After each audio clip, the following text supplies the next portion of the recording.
I want to start off by asking you about your forthcoming book, The Committed, a sequel to your Pulitzer Prize-winning debut novel, The Sympathizer. And in The Committed, your central character arrives in Paris as a refugee. Why did you decide to write a sequel? Well, when I finished The Sympathizer, I realized that I wasn't finished with the character of the sympathizer. He's alive at the end of the book, and he's learned some lessons, but actually, I thought that he didn't fully understand everything that had happened to him or to Vietnam or to this revolution that he's committed to. And I wanted to continue his story, both to learn more about what happens to him and what his thinking is. And I set it in Paris of 1982 because he's half French and half Vietnamese, and also it would give me the opportunity to spend more time in Paris and do some quote unquote research there. So when you were writing The Sympathizer, did you have the sequel in mind already, or was it only after the book was published that you decided, maybe it's time for a sequel? Yeah, I had no intention of writing a sequel when I was writing The Sympathizer. I thought of it as a novel just in and of itself, but it's also a novel that works within various kinds of genres like spy novels and thriller novels. And in those genres, there's no problem writing series and sequels and trilogies and so on.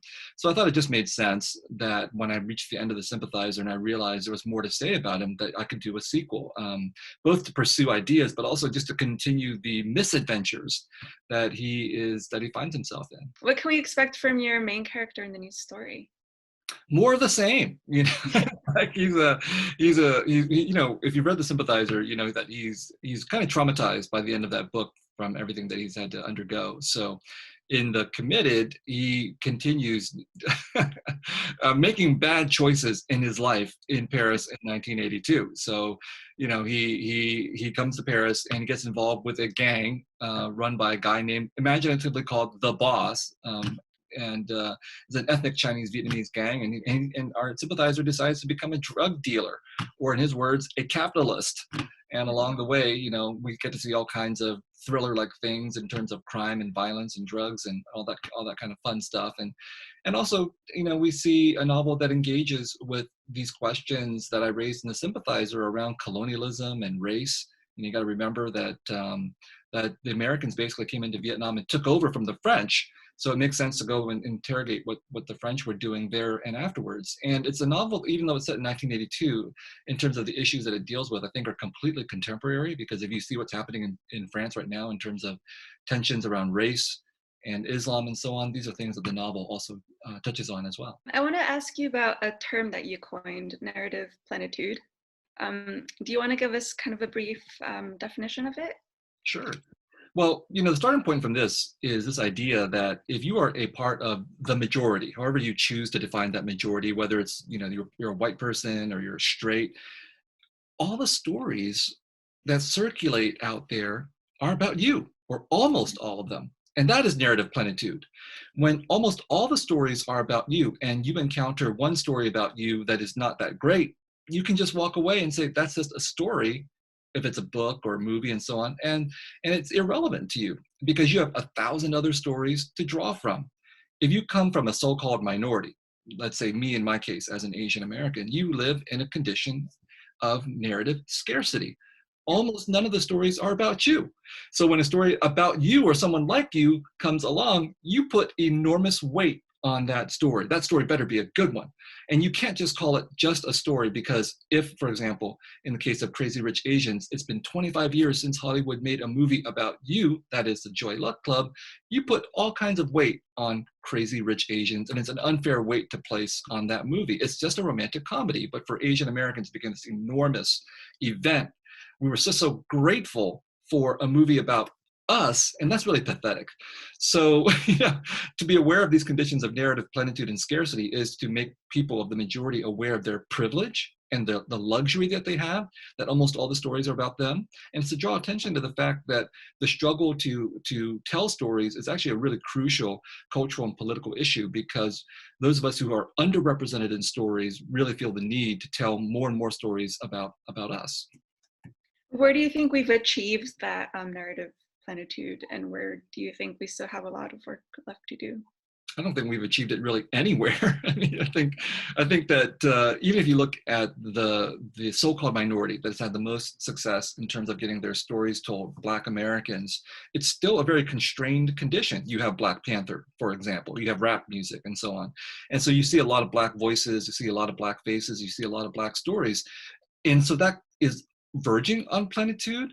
But part of the problem is that Black people don't control the economy in this country. So narrative scarcity and plenitude cannot be separated from the economy, which is why I usually go around calling it the economy of narrative scarcity or the economy of narrative plenitude.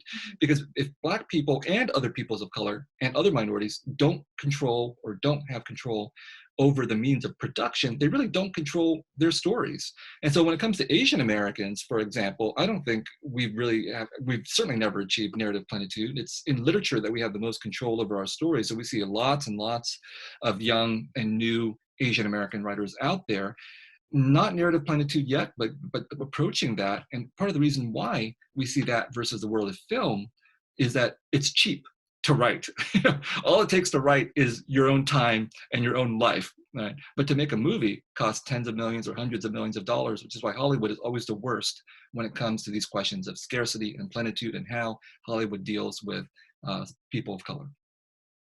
Do you have any California authors, maybe Asian American or other people of color, whose work you really admire?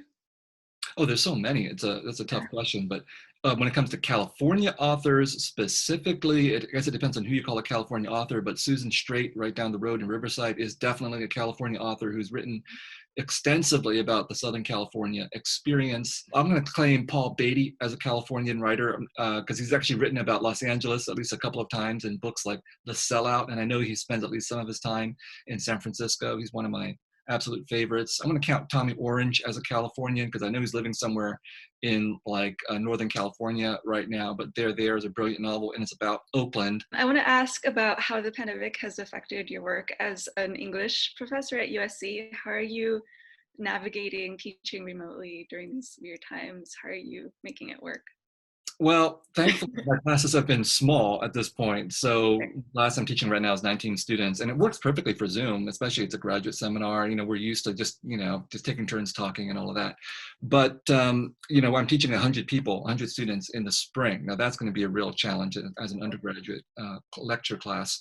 And I honestly have no clue what I'm going to do in there. But I think my attitude is I'm going to cut the amount of work and I'm going to cut the students a lot of slack, and I hope they cut me a lot of slack, which means that I'm just going to be there lecturing and trying to put in some creative exercises. But mostly I'm going to tell them, if you don't want to show up, don't show up. Just turn your screen off, okay? Don't tell me you're not here. And we're going to pretend that we're still having some interaction here. But it's a challenge for all of us. I think I've been very fortunate that I don't suffer from any of the conditions that would make life in coronavirus very, very difficult for people. Lack of a job, mental health issues, things like this, and childcare. I'm fortunate to have childcare for my children, and that my son enjoys online schooling, and that he's going to a school that's very good at online schooling. So we've had about as good of a time in the coronavirus as you can imagine. And I was actually getting writing done until I started teaching. So teaching has had a much worse impact on my writing than coronavirus has had, and that's been the story of my life. And given the current political and social climate, are there any new responsibilities that you feel or face as a writer?